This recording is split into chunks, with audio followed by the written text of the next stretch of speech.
You're gonna have to stick around to the end of the video to find out what's in this package. I'm super excited to show you though, but before that, we have an entire video to watch. What is it like making something for someone else? It can be hard knowing you're making something come to life only to have to say goodbye. But at the same time, it's also really rewarding. Hello everyone, and welcome to Rainstorm Creations. Today, I have a very special video for you, and it's a doll swap. My partner for this project is Stick-Twick Creations, and I will be making her a one-of-a-kind doll based on the preferences she sent. She doesn't know that I'm making her this doll, so I'm really excited and I look forward to see her reaction when she posts her own video. As I teased earlier, at the end of this video, I will be unpacking my box from my secret swap partner, so you should definitely stick around for that. Back to the doll that I'm making now. Stitch sent that she liked the dark and macabre, witches, monsters, unicorns, and some colors she included were black, pink, and teal. I can work with that, so let's get going. I started by designing a goat girl, and then ended up at a fish monster of some sort, but then ended up back at the goat girl, and I'm really happy I did. Once I was happy with the final concept, I got started. Today I'll be using a G3 Claudine as my base, and I go through the usual steps of prepping a doll for customizing. Cutting off the hair, soaking in hot water to soften the vinyl to get the head off,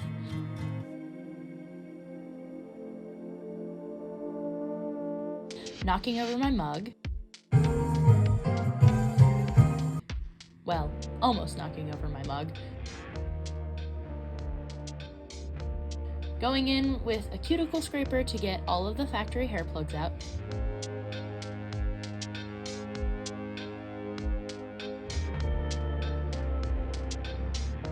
and now we stray from the typical prep here because for this doll I won't be needing the wolf ears, so I cut them off using a very sharp X-Acto knife.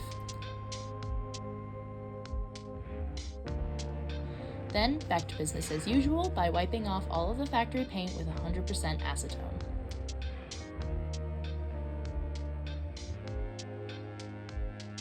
Off camera, I also stuck some wire into the head to make an armature for the horns and ears I'll be sculpting later. And with that, I'll be sticking the head back on the body. I'm doing this now so that I don't risk cracking any of the sculpting or the face-up that I'll be doing later. Once I get the head back on, I grab my wire cutters because we are going to be snipping off those toes Cinderella stepsister style.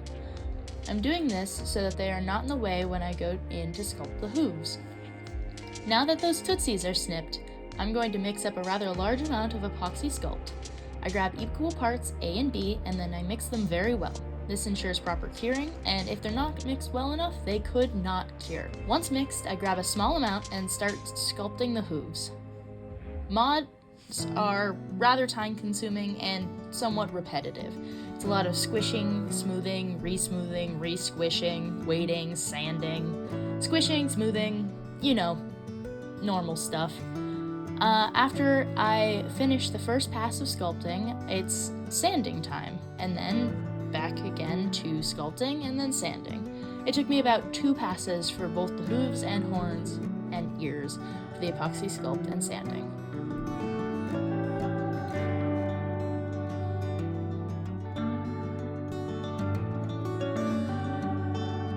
After the body mods, I decided it was time to make the clothes. For the dress, I used a pattern from Requiem Arts, and I'll be linking the pattern for that below.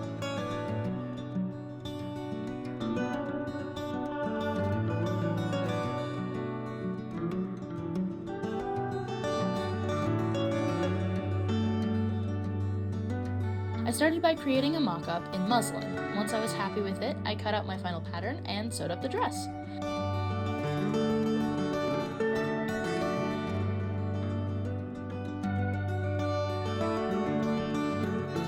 I'm super happy with this summer Lolita-inspired look.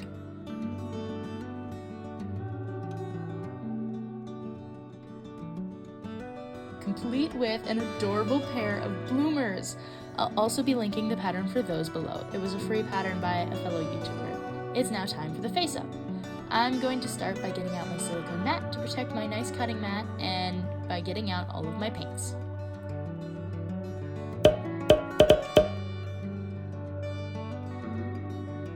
I start with the hooves, painting them black. I'm not going to worry about the transition to the legs just yet because I'll be fixing that with pastels later.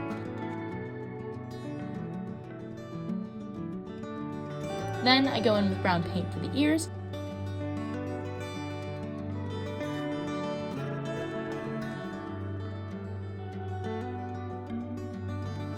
Another detail I add is some little red hearts to the bottom of the hooves. I just think it's too cute, and I really wanted to add a little extra something to the hooves. And a brownish gold for the horns.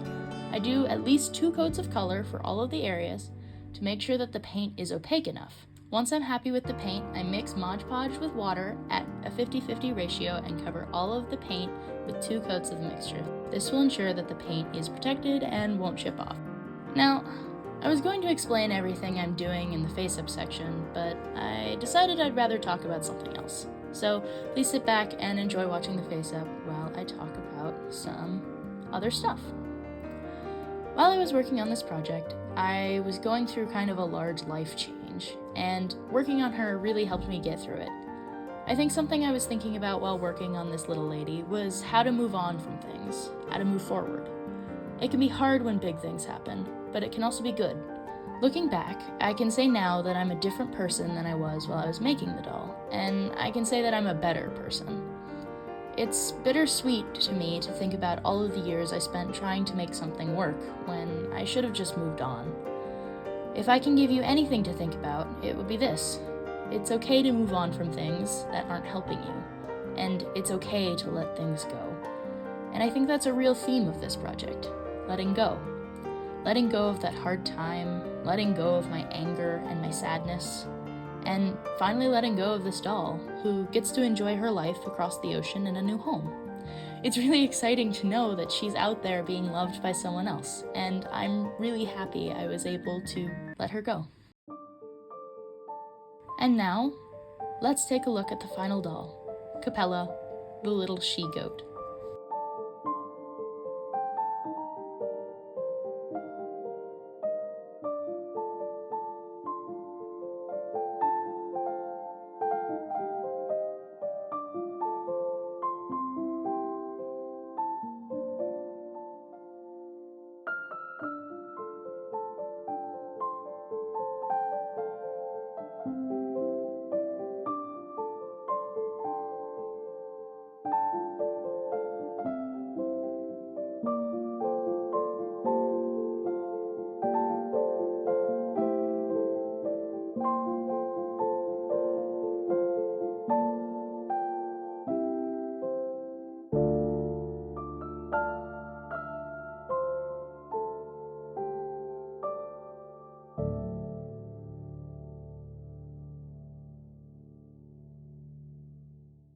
And now that the pictures are through, we can put her on her shelf with all of my other customs, and I can go take a nap.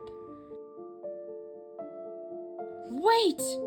No! Capella is actually going to be packed up and sent out into the world. So, let's go get her ready for her journey, shall we? I pack her using an empty container that I had cut a small snip out of, some packing foam stuff that I've had laying around for a while, and some tape. I take a lot of care to make sure she's nice and safe before heading out to the post office to get her sent off. I also wrote a small certificate of authenticity and a description for Stitch when she receives Capella. I really hope she loves her, and I can't wait to watch her unboxing video. Okay, I sent out my package to Stitchwick just now. It says it'll get there in like 3 days, so we'll see. And I really hope that she loves the doll as much as I do. And I really hope that I never have to ship anything that expensive ever again. What the poor naive dingbat did not know was that they would have to ship things that expensive again. Just not in this video. And now it's finally time to look at the unboxing!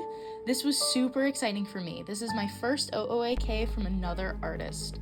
This box is all the way from Spain, and it was sent by the talented Nilumbo Dolls, or Lucia.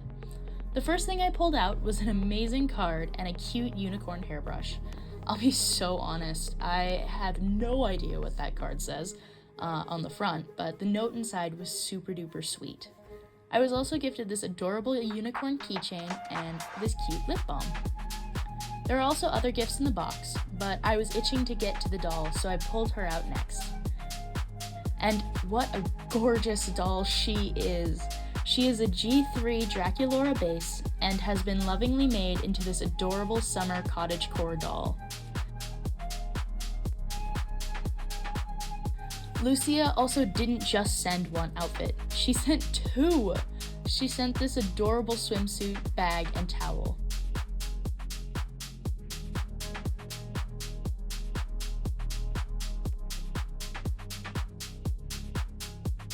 And along with that, she also sent a picnic basket and a bunch of picnic essential items. All of the items are beautiful and I love each and every one of them, from the hand embroidery to the little breads and the cup. Lucia also sent a cute blind box pony toy. I ended up getting the one called Penelope, and Lucia wanted me to name the doll, and so in honor of that blind box toy, I named this lovely girl Penelope.